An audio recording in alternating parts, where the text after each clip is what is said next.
میری آخری بات اس سلسلے میں یہی ہوگی کہ عوام کو چاہیے، میں یہ معلوم ہے کہ یہ ایک بڑا کٹھن سا ایک وہ ہوتا ہے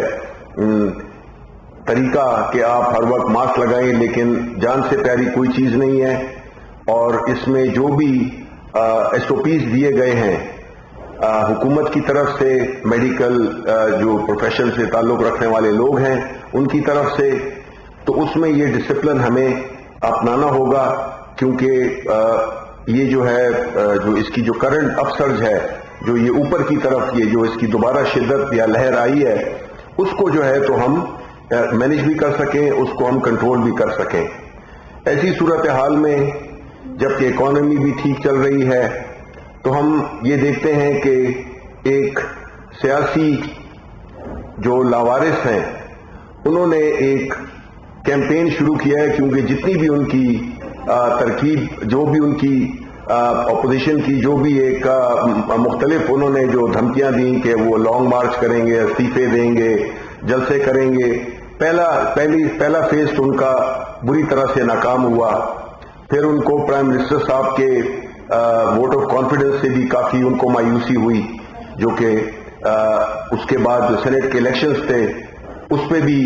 ان کو ہزیمت اٹھانی پڑی، اور انہوں نے ثابت کیا ہے کہ وہ جب فیصلے ان کی مرضی کے مطابق ہوں تو وہ ٹھیک ہوتے ہیں، جب ان کے خلاف ہوں تو اس پہ پھر وہ ایک غیر ضروری ایک ماحول کریٹ کرتے ہیں، جس سے کہ ملک میں بے چینی ہو، اور یہ جو اکانومی کا جو ہمارا جو معیشت کا جو ہمارا جو پہیہ ہے وہ چونکہ اب چل پڑا ہے، تو وہ حکومت جو اپوزیشن ہے وہ اس میں اپنے لیے اپنی سیاسی موت دیکھ رہی ہے۔ تو اس سلسلے میں میرا خیال ہے باقی باتیں منسٹر صاحب کریں گے، فواد چودھری صاحب، تو اوور ٹو یو جی۔ تھینک یو منسٹر صاحب۔ بسم اللہ الرحمن الرحیم۔ سب سے پہلے تو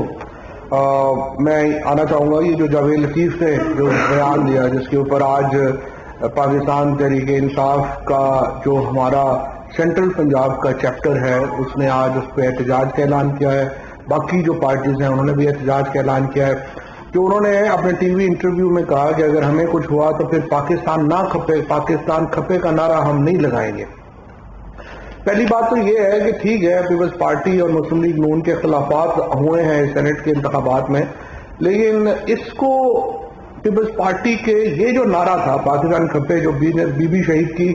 شہادت کے بعد زرداری صاحب نے لگایا تھا، یہ نعرہ تو میں سمجھتا ہوں ایک قومی نعرہ ہے، اور پاکستان زندہ باد کا جو نعرہ ہے یہ تو ہر پاکستانی کے دل کا نعرہ ہے، اور یہ کہنا کہ ہم یہ نعرہ نہیں لگائیں گے، اس کے اوپر ہر پاکستانی کا دل جو ہے وہ دکھا ہے۔ لیکن یہ کوئی حیرت کی بات نہیں، اس کی وجہ یہ ہے کہ یہ نواز شریف اور الطاف حسین دونوں 85 کی سیاست کا تحفہ ہے، اور اس میں جو تحفے ہمارے سامنے آئے ہیں ان کی جو قیمت ہے وہ صرف ایک الیکشن ہی ہے۔ ایک الیکشن آپ ہار جائیں تو ریاستی اداروں کے خلاف بھی آپ نبرد آزما ہو جائیں، آپ اپنی مخالف سیاسی جماعتوں کے خلاف بھی شروع ہو جائیں، اور پھر آپ ریاست کے خلاف بھی شروع کر دیں۔ یہ الطاف حسین اور نواز شریف کی ٹریننگ چونکہ ایک ہی کوکھ سے ہوئی تھی، اور ان کی جو یہ سیاسی لوگ تو نہیں ہیں، نہ ہی ان کا کوئی سیاسی ویژن ہے۔ میں صرف جاوید لطیف صاحب کو بتانا چاہتا ہوں کہ آپ اور آپ کی جو سیاسی قیادت آج اگر پاکستان نہ ہوتا اور آپ جاتی عمرہ میں ہوتے تو نواز شریف صاحب کو تو جتنا کھانے پینے کا شوق ہے وہ تو کئی گائے کے گوشت کھانے کے چکر میں ان کو جو ہے وہ وہاں پہ پتھر مار مار کے انہوں نے فارغ کر دینا تھا۔ تو اس نعمت کے اوپر اللہ کا شکر ادا کریں۔ الیکشنوں میں ہار جیت ہوتی رہتی ہے، نتائج آپ کی مرضی کے نہیں آئے تو یہ نہیں ہے کہ آپ منہ اٹھا کے ریاست کے خلاف ہی اپنا ایک بیانیہ جو ہے وہ شروع کر دیں۔ ہم غداری کے سرٹیفکیٹ دینے کے لیے نہیں بیٹھے ہیں یہاں پہ، لیکن پاکستان کے لوگ خود فیصلہ کر سکتے ہیں کہ ان لوگوں کی قیمت کیا۔ ایک الیکشن میں مرضی کا نتیجہ نہ آئے گا ہم بدل جائیں گے، ایک الیکشن میں مرضی کا نتیجہ آئے گا ہم سارے اس طرف چلے جائیں گے۔ نہ ان کی کوئی ایک کہیے کہ کوئی پولیٹیکل ویژن ہے، نہ ان کی سیاست کا کوئی مقصد ہے، نہ ہی ان کا کوئی اصول ہے جس کے اوپر یہ کھڑے ہوں۔ ہر لمحہ اپنا اصول جو ہے وہ تبدیل کرتے ہیں، اور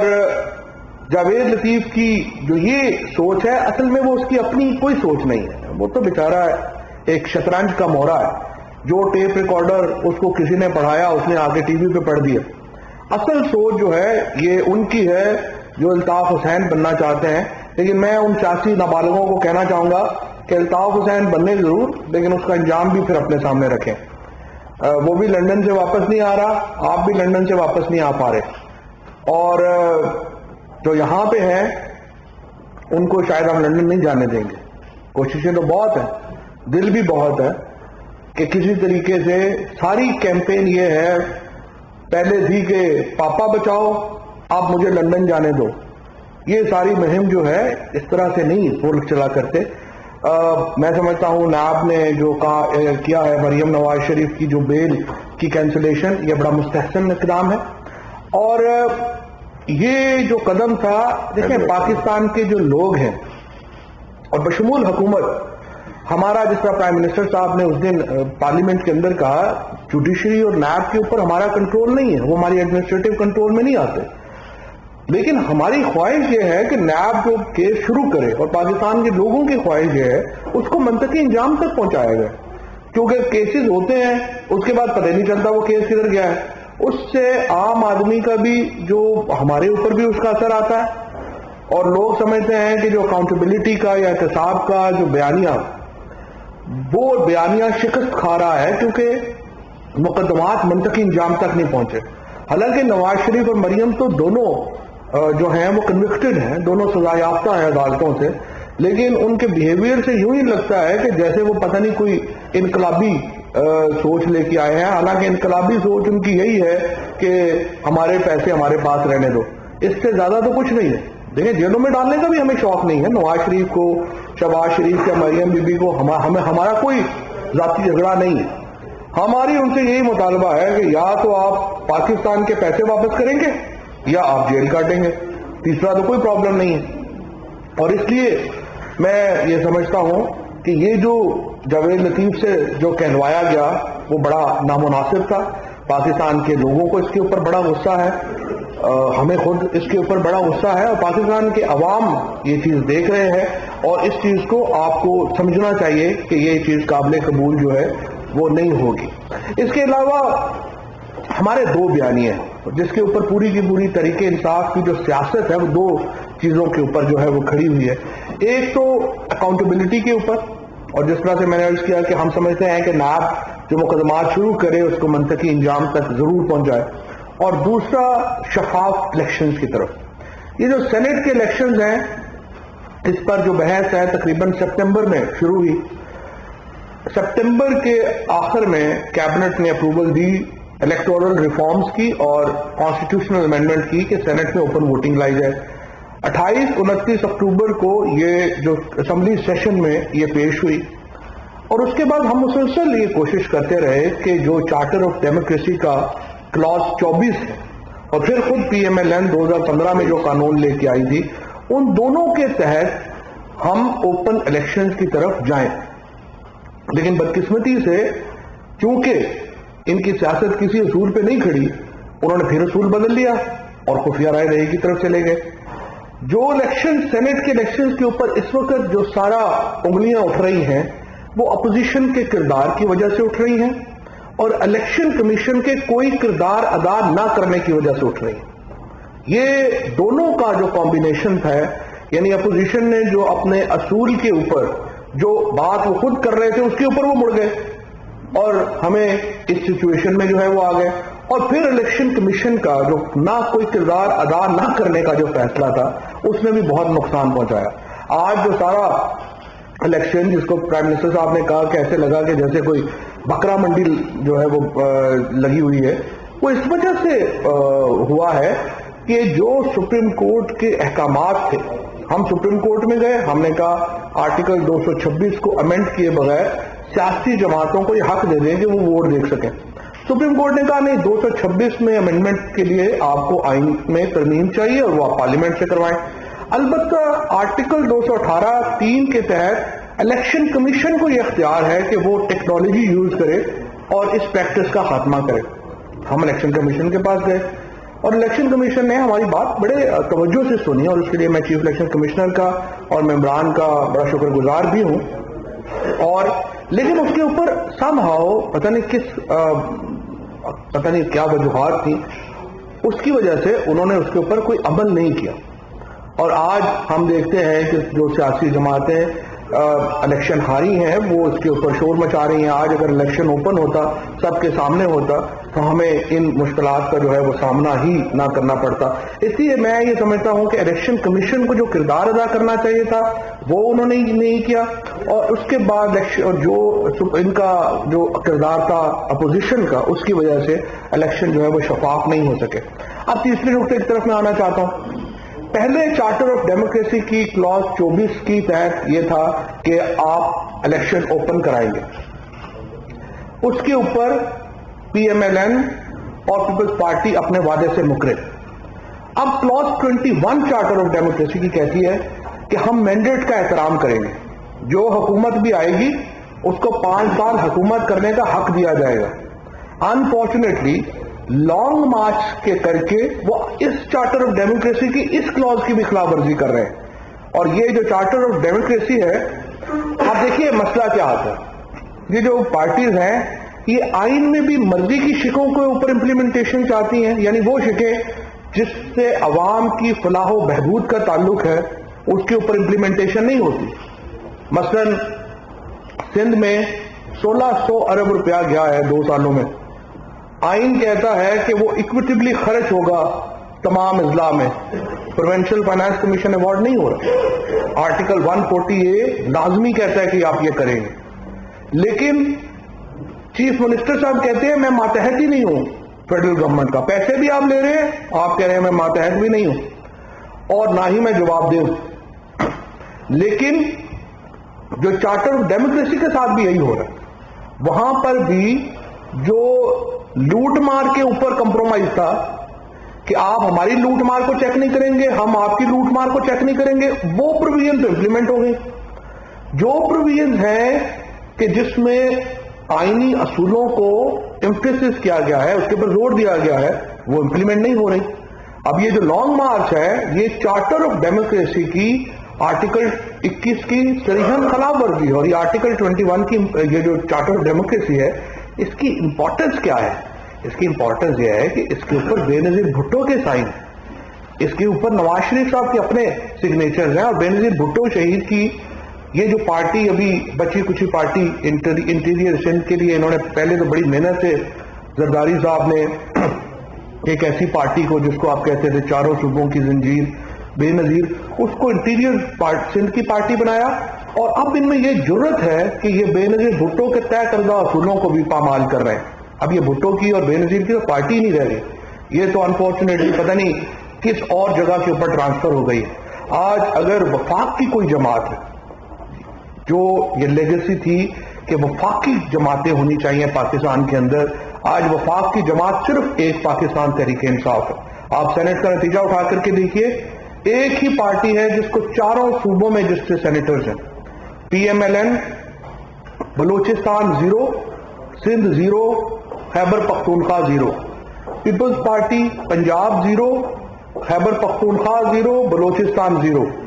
واحد جماعت ہے اس وقت پاکستان کی اور واحد لیڈر ہے عمران خان، جو کہ چاروں صوبوں کی یکجہتی کی علامت ہے.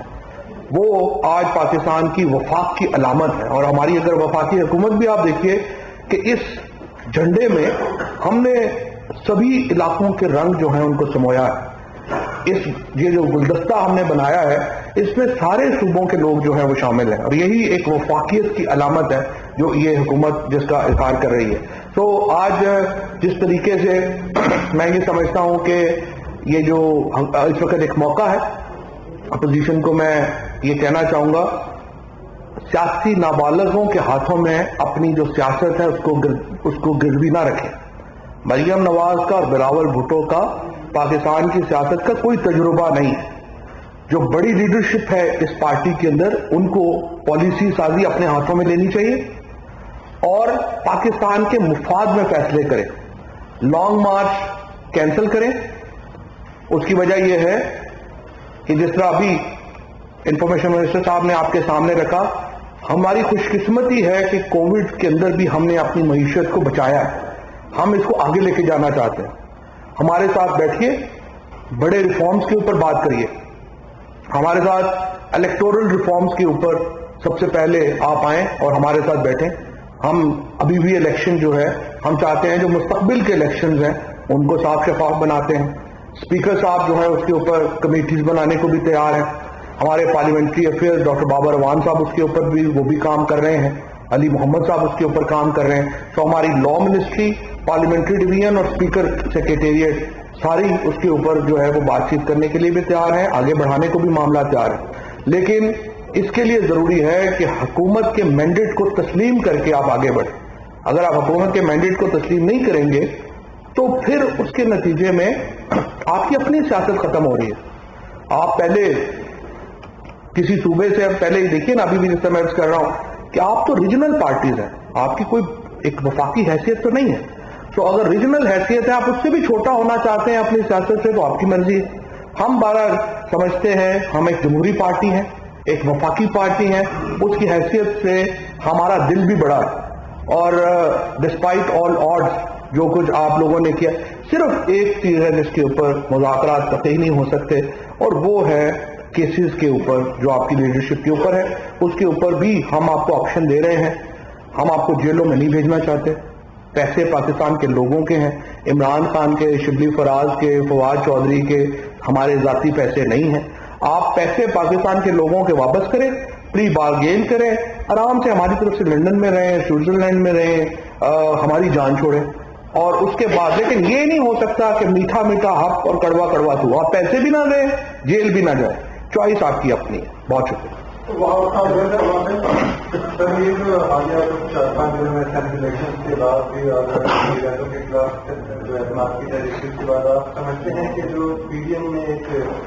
ہائی کریٹ ہو رہی تھی پی ڈی ایم کی وجہ سے ملک میں, اس میں کوئی پھوٹ پڑنے کا امکان ہے تمام جماعتوں میں, یا آپ سمجھتے ہیں کہ حالات مجھے سیاسی طور پر گھر کے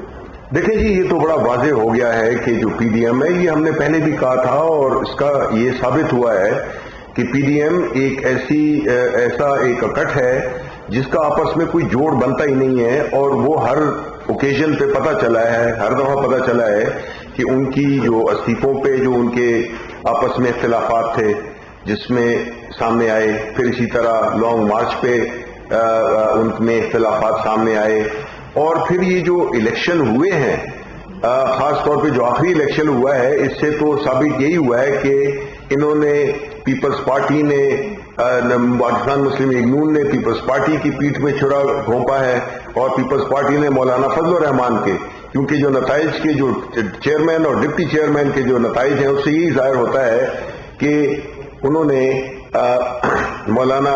حیدری کو یعنی فضل الرحمان گروپ کو انہوں نے ریجیکٹ کیا ہے. تو جب اس طرح کی بدنیتوں پہ مبنی ایک اکٹ ہو تو ظاہر ہے کہ وہ اس کی تو ساکھ روز بروز ختم ہوتی ہے. وہ ہو گئی تھی, وہ انہوں نے ایک نیشنل اسمبلی کی سینٹ سیٹ پہ سمجھا کہ یہ دوبارہ ان کی اس میں کوئی جان آ گئی ہے, لیکن وہ ایک آئسولیٹڈ سا واقعہ تھا. اور جو سینٹ کے الیکشنز ہوئے اس سے ثابت ہو گیا ہے کہ یہ آپس میں اب ٹوٹ پھوٹ کا شکار ہوں گے. اور ابھی جو پھر استعفوں کی بات کر رہے ہیں مولانا فضل الرحمان, تو پیپلز پارٹی اس کا ڈفرنٹ اوپینین ہے, اور جو پی ایم ایل این ہے اس نے تو ایک ایسا بیانیہ شروع کیا ہے جس کے کہ اس کی اپنی پارٹی میں بھی اپنی جو ان کا جو الائنس ہے اس میں بھی اس کو کوئی پذیرائی نہیں مل رہی. تو یہ ایک جو اس کی جو آخری کیل تھی وہ ٹھوک دی گئی ہے. سی ایم پنجاب وزارت کی بڑی نیگیٹیوٹی ایشو ہوتی ہے, لیکن یہ جو آپ نے کووڈ کا بتایا, میری فیملی لاہور میں رہتی ہے, اور واقعی وہ جو ایکسپو سینٹر جوہر ٹاؤن میں اس کو سروسز پرووائڈ کرے ویکسینیشن کی, that is of international standard, ہر بندہ اس کی تعریف کرتا ہے. مجھے یہ بتائیے کہ اس کی کیونکہ نیگیٹیوٹی ہے ویکسین لگانے کی, تو آپ ایک کمپین بھی شروع کرتے جس میں سیلیبریٹیز کو جو ہے وہ یہ ویکسین لگائی جائے, تاکہ وہ آگے ٹی وی پہ لوگوں کو بتائیں کہ اس کے اوپر لگانے سے ویکسین سے کوئی ریئیکشن نہیں ہوتے. دوسری چیز یہ ہے کہ دیکھیے انڈیا میں جو فارماسیوٹیکل کمپنیز ہے وہ ویکسینیشن بنانا شروع کر رہی ہے, جبکہ پاکستان میں بھی انٹرنیشنل اسٹینڈرڈس کی بڑی اچھی فارماسیوٹیکل انڈسٹریز ہیں, تو وہاں پہ بھی یہ ویکسین شروع کی جائے. اور فواد طور پہ میرا یہ سوال ہے کہ پی ٹی آئی آئی تھی احتساب کے نام اور عمران خان صاحب کہتے ہیں کہ اینا تو نہیں دیں گے، لیکن ہم نے 2.5 سال سے یہ دیکھا کہ ملزمان جو ہے وہ جیلوں کے چکر لگا کے وہ واپس آ گئے اور بڑا دبنگے باز جو ہے وہ تقریریں کر رہے ہوتے کورٹ کے باہر بھی کھڑے تھے. کیا آپ کو سمجھتے ہیں کہ نیب کی جو پروسیکیوشن ہے اس کو تھوڑا سا اس لیول پہ لائے ہیں جس لیول پہ ملزمان کے وکلا ہوتے ہیں جو کہ بڑے ہیوی ویٹ ہوتے ہیں؟ پہلے جی میں ویکسینیشن کا کوئکلی بتا دوں کہ دیکھیں جی جس طرح کی یہ کووڈ ہوا تھا اور جس طرح سے پاکستان نے اور ہماری حکومت نے اور بالخصوص پرائم منسٹر صاحب نے جس ایک کلیئرٹی کے ساتھ جس میں کہ انہوں نے ایک بیلنسنگ کی کہ روزگار کو بھی بچانا ہے اور جانوں کو بھی بچانا ہے، جو کامیابی وہ ملی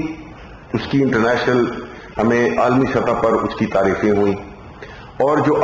جو پنجاب میں جو ویکسینیشن کا جو شروع ہوا ہے، اور آپ بالکل درست کہہ رہے ہیں کہ اس انٹرنیشنل سٹینڈرڈ کی ایک بڑی ہی افیکٹو، دیکھیں لیڈرشپ کا پتہ کہاں پہ چلتا ہے جب اس قسم کے کرائسس آئیں، مطلب ہے کووڈ جس میں کہ دنیا کی بڑی بڑی معیشتیں بڑی بڑی لیڈرشپس فیل ہو گئیں، لیکن ہماری چونکہ اس میں ایک جذبہ جو کہ ایمان کا ہے، نیکنیتی کا ہے اور کلیئرٹی ہے جو لیڈرشپ کی ہے پرائم منسٹر صاحب کی، اس کی وجہ سے ہمیں بڑے مثبت نتائج ملے ہیں. اور یہ آپ درست کہہ رہے ہیں کہ اس کو ہم چاہتے ہیں کہ یہ اسی ماڈل کو جو کہ پنجاب حکومت نے جس پہ عمل پیرا ہے اس کو باقی پورے ملکوں میں بھی اتنی ہی پیشہ ورانہ طریقے سے ہم کریں. تو میں جس طرح کہہ رہا ہوں کہ پنجاب حکومت کو بہت مبارکباد کی مستحق ہے اور انہوں نے یہ بڑا افیکٹولی یہ کام کر رہے ہیں. یہ دو باتیں آپ کی، ایک تو یہ کہ ویکسین پاکستان میں کیوں نہیں بن رہی. دیکھیں یہ جو سیرم انسٹیٹیوٹ ہے ہندوستان کا، یہ تقریباً 35 سال پرانا، اور obviously I have all admiration for Indian scientists، اور وہاں پہ جو لوگ اس ریسرچ میں انوالو ہیں بہت وہ بریلینٹ مائنڈز ہیں، and I have all the respect for those people. لیکن ہوتا یہ ہے کہ یہ ایک بڑا لمبا، جس طرح سے میں نے آپ کو بتایا، طویل پروسیس ہے ویکسینیشن کا. ابھی بھی جو ہماری یہ جو ویکسینز ہے اس کے اوپر مسلسل ریسرچ ہو رہی ہے اور یہ امپروو ہو رہے ہیں. انفارچونیٹلی پاکستان کے اندر تو ہم نے 1971 کے بعد ہماری جو سول ریسرچ ہے وہ تو بالکل ہی ہم نے اس کی طرف توجہ نہیں دی. اور میں آپ کو یہ بھی بتاؤں کہ پچھلے جو 2008 میں جا کے جب مشرف صاحب کی حکومت گئی تھی تو ہم 0.64% اپنا سائنس اور ٹیکنالوجی کے اوپر خرچ کر رہے تھے جی ڈی پی کا.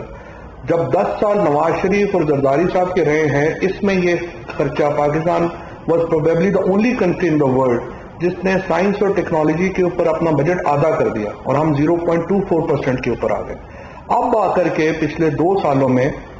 عمران خان صاحب نے یہ مہربانی کی ہے،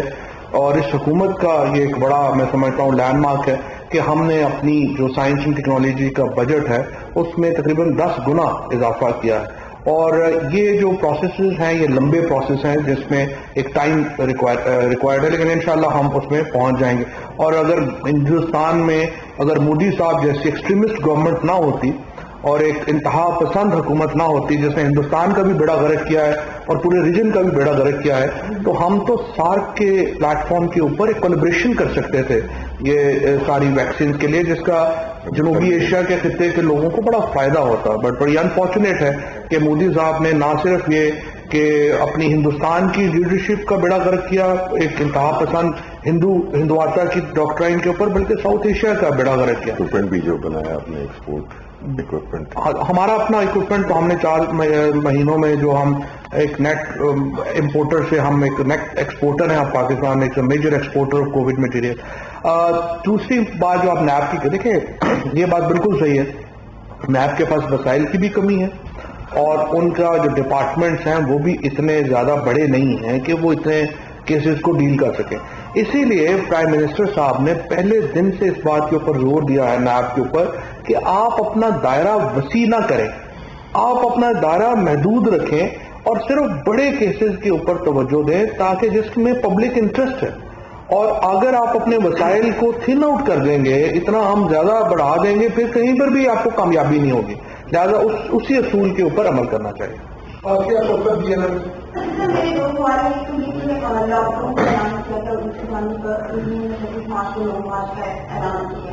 تو اس حوالے سے گورنمنٹ کو کیا اسٹریٹجی دے گی کہ کووڈ کی جو کیسز ہیں وہ ڈیکریز ہو رہے ہیں ایسے لوگ مارچ خطرہ ثابت ہو چکی ہے وہاں سے. دوسرا سوال یہ ہے کہ تعلیمی ادارے جو ہیں وہ سب سے زیادہ متاثر ہو رہے ہیں اور طلبا کی تعلیم سب سے زیادہ متاثر ہو رہی ہے کووڈ کیسز کی وجہ سے. جب بھی ریلیز ہوتے ہیں تو پہلے تعلیمی ادارے بند ہوتے ہیں. اس حوالے سے گورنمنٹ کوئی پراپر اسٹریٹجی کیوں نہیں بناتی کیونکہ آن لائن کلاسز والی جو اسٹریٹجی تھی وہ بری طرح سے ناکام ہوئی اور ڈاکٹر محمود صاحب جو ہے اس پر کوئی اپنا اتر بھی نہیں دے سکے اور اس کو ہینڈل نہیں کر سکے. تو گورنمنٹ اس پہ کیا کرے گی کیونکہ ایک سال طلبا کا آلریڈی ضائع ہو چکا اور اگر اس سال بھی ایجوکیشن رہتی تو یقین نہیں ہوتا کہ سال بھی طلبا کا جو ہے وہ ضائع ہو سکتا. تو اس حوالے سے کیا اسٹریٹجی آتی ہے؟ دیکھیں جہاں تک کہ اس آن لائن کلاسز کا تعلق ہے، جہاں تک کہ جو اسکولوں کا ہے، اس میں کوئی شک نہیں ہے کہ جو بچوں کا جو ایک اکیڈیمک ایئر ہے اس پہ بڑا برا اثر پڑا ہے. اور اس میں ہماری یہی حکمت عملی تھی کہ جس طرح کہ ہم نے روزگار اور زندگیوں کا ایک بیلنس رکھا، ہم نے جو ایجوکیشن ہے اس کو بھی ہماری پوری بھرپور کوشش تھی کہ یہ بھی متاثر نہ ہو. لیکن کچھ اس میں ہمیں کامیابی ہوئی ہے اور کچھ جو ہے تو جب یہ جو اس کا جو ٹرینڈ تھا وہ نیچے کی طرف جا رہا تھا تو ظاہر ہے کہ اس میں ایک کمپلیسنسی سی آ گئی عام لوگوں میں بھی اور جنرلی، اور پیرنٹس کی بھی یہ خواہش تھی کہ دوبارہ جو ہے تو بچے اسکول جانا شروع کر دیں. میرا خیال ہے کہ شفقت محمود صاحب بھرپور کوشش کر رہے ہیں کہ یہ جو آن لائن ایجوکیشن ہے اس کے لیے ہم نے کئی ممالک کے ساتھ ہم نے MOUs بھی سائن کیے، اگریمنٹس بھی کی، ورلڈ بینک کے ساتھ بھی. لیکن اس کو پوری ملک کی سطح پر ایک ایسے انٹرنیٹ کے نظام کو پھیلانا ظاہر ہے کہ بہت بڑا چیلنج ہے. لیکن شفقت محمود صاحب کی منسٹری اس پہ دن رات کام کر رہی ہے اور ہم یہی سمجھتے ہیں کہ ابھی یہ جو دوبارہ اسکول بند ہوئے ہیں اس میں جو چیزیں ہیں وہ سامنے آئیں گی کہ کیا کیا ہم نے اسٹیپس لیے ہیں کہ یہ کم سے کم نقصان پہنچ سکے ہمارے جو تعلیمی جو سال ہے. جی پی ڈی ایم دیکھیں مجھے امید تو ان سے کم ہی ہوتی ہے اچھے کام کی، لیکن ملک کی انٹرسٹ میں وہ ان کو ایک چانس ملتا رہتا ہے کہ کم از کم اس سچویشن میں جہاں کے جانوں کا تعلق ہے اس میں تو وہ کم از کم ملک کی انٹرسٹ کا خیال رکھیں اور اپنے یہ جو ایک ناکام ریکارڈ جو ہے اس کو بار بار چلانے کی کوشش کر رہے ہیں اس سے وہ اجتناب کریں، کیونکہ ملنا کچھ بھی نہیں ہے. ویسی ان کی مزید جس طرح میں نے پہلے بھی کہا کہ جو تھوڑی بہت ان کی ایک جو شناخت سی رہ گئی ہے وہ بھی بالکل ختم ہو جائے گی. یہ بتائیے کہ پنجاب میں 2,35,000 لوگوں کو جو ہیلتھ ورکر ہیں ان کو ویکسین جو بھی لگی تھی، لیکن ابھی تک ایک ماہ 10 دن کے دوران جو ہے 1,60,000 جو ورکر ہیں ان کو ہی یہ ویکسین لگی ہے. تو کیا ویکسین کا ہمارا پنجاب میں سلو ہے؟ کیونکہ گزارش ان کی کافی تعریف کی جا رہی ہے لیکن ان کو یہ جو ویکسین ہے ہیلتھ ورکر کی یہ ابھی تک مکمل نہیں ہو سکتی. دیکھیں بات یہ ہے کہ جس طرح آپ کو معلوم ہے کہ جو یہ ویکسینز ہیں یہ اس کی پوری ڈیمانڈ انٹرنیشنلی ڈیمانڈ ہے اور وہ ممالک جو کہ صاحب حیثیت ہیں، وہ ممالک جنہوں نے کہ اس پہ کام بھی کیا ہوا ہے اور جنہوں نے یہ پروڈیوس بھی کیے ہیں، جو بڑے بڑے ممالک ہیں، رشیا ہو گیا، چائنا ہو گیا، یورپ، امریکہ، وہ ان کے ساتھ ایک ایگریمنٹ ہوا تھا جس میں کہ جو ورلڈ ہیلتھ آرگنائزیشن ہے انہوں نے بھی ایک ایسا میکنزم بنایا ہے جس میں کہ ظاہر ہے کہ جن ممالک میں یہ ہو رہی ہے اور اس کی قیمت بھی کوئی اتنی سستی نہیں ہے، لیکن ہماری حکومت نے پہلے ہی اس کے لیے کوئی $120 ملین کے قریب وقت کیے تھے اور ہماری پہلی کوشش یہی ہے کہ جو فرنٹ لائن لوگ ہیں، ظاہر ہے کہ کسی بھی ڈسکرمنیشن، دیکھیں ہماری پارٹی میں اگر ہماری جو حکومت ہے اس میں یہی ہے کہ ظاہر ہے کہ ہر ایک کی فیملیز بھی ہیں، لیکن میں آپ کو بتاؤں کہ پرائم منسٹر صاحب سے لے کر اور ہمیں کسی نے بھی نہ کوئی ہم سفارش مانتے ہیں. ہمارا جو موقف ہے وہ یہی ہے کہ جو ہم نے جو ایک پیرامیٹرز بنائے تھے، جو ایک ترکیب بنائی تھی جس میں کہ جو ہیلتھ والے ہیں ان کو پہلے، اس کے بعد جو ہے جو 65 سال والے ہیں اور اس طرح، تو ابھی انشاءاللہ آنے والے دنوں میں جو نئی کھیپ آئے گی اس میں بھی اس سے بھی ایک زیادہ، ایک تو جو وہ 65 سال کا تھا وہ بھی اس کو بھی نیچے لے آئیں گے. اور اس میں دیکھیں ہمارا تو خاص طور پہ ہم نے کل بھی بات کی ہے اس پہ اور اپنے جو ہیلتھ منسٹر سے بات ہوئی ہے کہ آپ لوگ بھی فرنٹ لائن ورکرز ہیں, آپ کو بھی اس میں شامل کیا جائے, کیونکہ آپ ہر جگہ پہ ہوتے ہیں اور آپ کو اپنی جو پیشہ ورانہ ذمہ داریاں ہیں اس کو پرفارم کرتے ہوئے آپ کو بھی اس کی ضرورت ہے. تو انشاءاللہ اٹس میٹر آف ڈیز اور ویک اور 10 days جب نئی کھیپ آئے گی تو اسی آرگنائز طریقے سے جس طرح کہ پنجاب میں ہو رہا ہے وہ پورے ملک میں انشاءاللہ ہوگی. شبیر صاحب میرا آپ سے 2 چھوٹے سوال ہیں کہ یہ نہیں آپ دونوں واقعی سمجھتے ہیں کہ پنجاب میں گورننس بڑی آئیڈیل ہے اور گزار کا بڑے آئیڈیل منتظم کے طور پہ ایک کردار ادا کرے اور ان کو تبدیلی ہونا چاہیے, یہ بتا دیجیے. آپ دونوں پولیٹیکل ورکر ہیں. دوسری مجھے یہ فرمائیے کہ فواد آباد نے جو آفر کیا اپوزیشن کو بڑی پازیٹیو جسچر ہے گورنمنٹ کی طرف, ماضی میں بھی اس طرح کا پازیٹیو جسچر آپ کی طرف سے آتا رہا ہے, لیکن ایک اعتراض اٹھایا جاتا ہے رہا ہے کرٹکس کی طرف سے بھی اپوزیشن کی طرف سے کہ آپ کو ایک پولیٹیکلی انگیج کرنے کی کوشش کرتے ہیں, لیکن پرائم منسٹر ہیں وہ آ کے ایسی تقاریر کر دیتے ہیں جس کی وجہ سے مجھے انگیجمنٹ اپوزیشن کی وہ ہو نہیں پاتی. تو کیا پرائم منسٹر خود بھی کسی لیول پہ یہ ریلیٹڈ ہے بڑے ایشوز کے اوپر, نیشنل ایشوز کے اوپر, اکانومی کا ہوگا, الیکٹرل ریفارمس کا ہوگا, اور دوسرے ان پہ پرائم منسٹر خود بھی کسی طرح سے آگے بڑھیں گے اور اپوزیشن کو دعوت دیں گے؟ یہ نہیں, دیکھیے یہ تو بات بالکل ہی غلط ہے. پرائم منسٹر صاحب نے جو آخری اپنی تقریر کی تھی پارلیمنٹ کے اندر اس سے پہلے,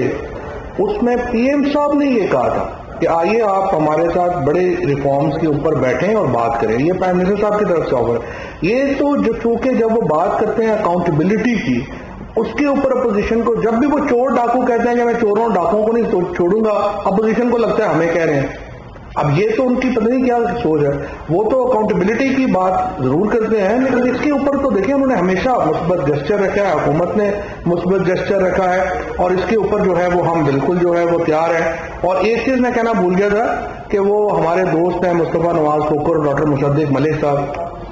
انہوں نے سی سی ٹی وی کی جو وائرنگ جو ہے وہ ساری خراب کر دی ہے اسپائی کیمرہ کہہ کے. تو ان کو ہم 54,000 ہماری جو سی سی ٹی وی کی جو اپنا سینٹ کا اکھاڑ کے اور جو ہے وہ سامنے رکھ دیا ہے, وہ میں نے جو ہے وہ پتہ کرایا اپنے طور کے اوپر. وہ ویسے نقصان تو کوئی 60,000 روپے کا ہوا ہے, 60-62,000 روپے کا. کا بیان ہے کہ پارلیمنٹ کو 2-3 دن کے لیے بند کرنے کا فیصلہ کیا گیا, یہ بیسیکلی کورونا تو شازیہ کر کے ثبوتوں کو مٹانے کے نہیں, تو شازیہ میری جا کے اپنے چیمبر میں بیٹھ جائیں, 2 دن میں پتہ چل جائے گا کورونا کی وجہ سے بند کیا یا اس کی وجہ سے کیا. پہلے تو میں یہ پوچھنا چاہوں گا کہ جو آزاد کشمیر اور پاکستان میں جو انٹرنیٹ پرووائڈ کرتی ہے وہ بتائیے آپ کی بات کیا آپ ہم کو تجزیہ نگار تو نہیں ہونا جی. تو یہ ایس سی او گورنمنٹ کا ادارہ ہے, پری گورنمنٹ ادارہ ہے یا ملٹری ادارہ ہے, آپ یہ بتا دیجیے. دوسرا آپ نے جو ابھی بات کی تھی معیشت بہتر ہو رہی ہے, ابھی جو ہمارے دوست بشیر چودھری صاحب نے صبح ٹویٹ کیا ہے کہ 2018 میں چینی کی قیمت 100 روپے تھی, ابھی 100 روپے ہے. 2018 میں آٹا 46 روپے, اس وقت 85 روپے کلو. پیٹرول 65 روپے, ابھی اس وقت 2021 میں 110 روپے. ڈالر جو ہے 105 سے 170 پہنچ گئے ہیں. روٹی کی قیمت 8 روپے سے. مہنگائی ہے یا نہیں, مہنگائی ہے نا. جی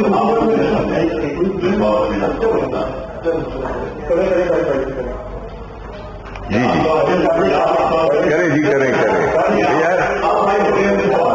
یار کریں جی کریں. روٹی 2018 میں 8 روپے, آج 15 روپے پہنچ گئی ہے. اور گروتھ ریٹ جو ہے اس وقت 4.5 تھا, آج منفی 0.4 ہے. تو اس معیشت کا کیا فائدہ کہ پہنچی, کیسے مانیں کہ معیشت بہتر ہو رہی ہے. تیسرا سوال میں کرنا چاہوں گی,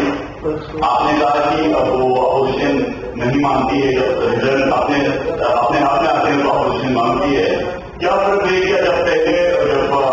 جو حقیقت آپ نہیں جیتے تھے تو آپ نے وہی کیا, آج اپوزیشن وہی کر رہی, تو فرق کیا ہے؟ نہیں دینا. دیکھیں جی, پہلے تو جو اکانومی کی بات ہے, اور جب ہم یہ کہتے ہیں وہ تو کوئی ایک ہماری ایک ایسی صرف کوئی پریس کانفرنس نہیں ہے جس میں کہ ہم یہ کر رہے ہیں. یہ تو سارے جو اکانومی کے معیشت کے جو اشاریے ہیں وہ اس بات کی تصدیق کرتے ہیں کہ ایک چیز ہوتی ہے ماکرو اکنامک انڈیکیٹرز، یعنی کہ جو بنیادی آپ کی جو جنرل صحت ہے آپ کی اکانومی کی، وہ جو ہے تو آپ کی جتنے بھی وائٹل آرگنز ہیں وہ بہت اچھے طریقے سے کام کرنا شروع ہو گئے ہیں دوبارہ۔ دوسرا یہ ہے کہ آپ نے جو یہ لسٹ بتائی، اس میں تو کوئی شک نہیں ہے کہ یہ آپ ایک مہنگائی کی بات کر رہے ہیں آپ، اور مہنگائی کا تعلق جو ہے وہ ظاہر ہے کہ ایک تو انٹرنیشنل پرائسز کی وجہ سے ہوتا ہے، ڈٹرمن کرتا ہے، بیکاز آئل پرائس اگر بڑھ جائے تو آپ کس چیز کی سبسڈی دیں گے۔ اگر آئل کی وجہ سے بجلی مہنگی ہو گئی ہے، ظاہر ہے وہ آپ کو پتہ ہے۔ اگر آپ دالیں امپورٹ کرتے ہیں، آپ گھی امپورٹ کرتے ہیں، پام آئل امپورٹ کرتے ہیں، پیٹرولیم امپورٹ کرتے ہیں، تو وہ جتنی بھی یہاں تک کہ خشک دودھ بھی امپورٹ کرتے ہیں۔ اب ہمارا سوال تو یہی بنتا ہے کہ جو ماضی کی حکومتیں تھیں جنہوں نے کہ بجائے اس کے کہ لوکل پیداوار، چاہے وہ دالیں ہوں، چاہے وہ پام آئل ہو، چاہے وہ اور جو چیزیں ہو سکتی تھیں، یعنی انڈسٹریلائزیشن وہ نہیں ہوئی، جس کی وجہ سے ہمیں کئی آئٹمز امپورٹ کرنے پڑتے ہیں۔ انہوں نے ایکسچینج ریٹ کو ایک بڑے ہی مصنوعی لیول پہ رکھ کے اس ملک کی انڈسٹری کو جتنا نقصان پہنچایا، اس کے ثمرات ہم آج بھگت رہے ہیں۔ کیونکہ جب ڈالر مہنگا ہوا، ظاہر ہے کہ ہماری جو کرنٹ اکاؤنٹ ڈیفیسٹ تھا اس کو جس کامیابی کے ساتھ ہم نے اس کو نیچے لائے، تو اس سے یہی ظاہر ہوتا ہے کہ ہم جب کہتے ہیں کہ ماضی کی حکومتوں نے اس ملک کو ایسا نقصان پہنچایا ہے جس کو کہ ریکور کرنے میں بڑا ٹائم لگے گا، تو جو مہنگائی ہے وہ ظاہر ہے پرائم منسٹر صاحب کی سب سے اس وقت اولین ترجیح ہے کہ ہم جتنا بھی وہ کر سکیں۔ ظاہر ہے کچھ چیزیں سستی بھی ہوئی ہیں، لیکن جو چیزیں آپ نے جس کا ذکر کیا ہے اس میں ویدر کا بھی ایفیکٹ ہے، یہ جو انوائرمنٹل کرائسس انٹرنیشنلی ہوئے ہیں جس میں کہ بارشیں کا غلط ٹائم پہ ہونا، گندم کی پیداوار، اس قسم کی چیزیں یہ تو ہیں، اور اسی پہ ہی ہم کام کر رہے ہیں۔ ہماری جو اس وقت پورا فوکس ہے وہ یہی ہے کہ ہم کتنی جلدی ہم عوام کو ریلیف دے سکیں مہنگائی کی صورت میں۔ لیکن آپ کو خوشی ہونی چاہیے کہ آپ کی جو جنرل صحت ہے، یہ کہنا کہ آپ کہہ رہے ہیں کہ جی اکانومی بہتر ہے، اس میں کوئی شک نہیں ہے کہ جو عام آدمی ہے اس کے لیے وہ ہے مہنگائی ایک بہت بڑا ایشو بنا ہوا ہے۔ لیکن یہ بھی الحمدللہ کہ ہماری جو آپ نے جو گروتھ کی بات کی، تو اگر آپ کو یاد ہو کہ جب آدمی بیمار ہوتا ہے تبھی کسی ڈاکٹر کے پاس جاتا ہے نا، کیوں کہ جب جو ہی پی ایم ایل این کی حکومت ختم ہوئی تو ہمیں آئی ایم ایف کی طرف رجوع کرنا پڑا۔ اگر اکانومی اتنی اچھی جا رہی تھی تو کیوں جو مفتاح اسماعیل جو کہ آخری کوئی 25-30 روز کے لیے یا ایک مہینے کے لیے فائنانس منسٹر بنے تھے، ان کی جو تقریر ہے نیشنل اسمبلی میں وہ ریکارڈ پہ ہے، جس میں انہوں نے یہ اعتراف کیا تھا کہ جو اکانومی کی حالت ہے وہ انتہائی بری ہے اور ہمیں آئی ایم ایف کی طرف جانا پڑے گا۔ تو یہ دعوے کہ جی 5.8 تھی یا 5.6 تھی، یہ بنیادی طور پہ ایک آرٹیفیشل انہوں نے ایک وہ بنائی تھی اکنامک فگرز کو کر کے، لیکن ابھی جو ہے ہم ریئل، اور اگر آپ ہمارے ریجن کے ہمارے پورے خطے کی آپ اگر گروتھ کو دیکھیں تو ہم تو الحمدللہ ہم تو یہی کہہ رہے ہیں کہ یہ تو اگر پرائم منسٹر عمران خان کی یہ جو اسٹریٹجی ہے کہ جس میں کہ کاروبار کو فل نہیں اور سمارٹ لاک ڈاؤن کے ذریعے ہم نے اکانومی کو پہیے کو جاری رکھا، اور وہ لوگ جو کہ بالکل ہی جو دھاڑی کے مزدور ہوتے ہیں ان کو ہم نے ایک اسٹیٹ نے اور ریاست نے اور حکومت نے ایک ایسا پلیٹ فارم دیا جو کہ پہلے کبھی بھی یہ ہوتا نہیں تھا کہ جو غریب آدمی ہے اس کے بارے میں پہلے سوچا جائے۔ ڈاؤن سے ہم اوپر کی طرف جا رہے ہیں، اپنے احکامات جو بھی ہماری وہ ہیں ریفارمز ہیں وہ بھی کر رہے ہیں، اور الحمدللہ ہماری جو پوری اکانومی ہے، آپ ترسیلات لے لیں، ایکسپورٹ لے لیں، آپ ایکسپورٹس بھی عالمی اس میں تناظر میں جس میں کہ کووڈ نے بہت تباہی مچائی ہے، اس میں ظاہر ہے آپ کے خریدار تو باہر ہی کے لوگ ہیں نا، ایکسپورٹس وہی ہوتے ہیں، لیکن الحمدللہ ہم نے اس کو اس ردم کو برقرار رکھا ہے، اور اسی طرح ہماری جو ترسیلات ہیں وہ بھی بڑھ گئی ہیں۔ وہ کیوں بڑھی ہیں؟ اس لیے کہ اعتماد ہے ملک میں، ہمارا جو روشن ڈیجیٹل اکاؤنٹ ہے اس میں بھی $670 ملین آ چکے ہیں۔ اسی طرح اور جو ہمارے جو ریزروز ہیں اسٹیٹ بینک کے، ہم نے اسٹیٹ بینک کو مزید انڈیپینڈنٹ کیا ہے، اس کو زیادہ ری انفورس کیا ہے کہ وہ اپنے جو انفلیشن جو کہ بنیادی ایک اس کا ایک ذمہ داری ہوتی ہے اسٹیٹ بینک کی کہ وہ انفلیشن کو کنٹرول کرے۔ تو یہ ساری چیزیں ہیں، ہم یہی تو رونا روتے ہیں کہ اس ملک میں سوائے سڑکیں اور پل بنانے کے، وہ بھی اس لیے کہ اس میں یہ بڑے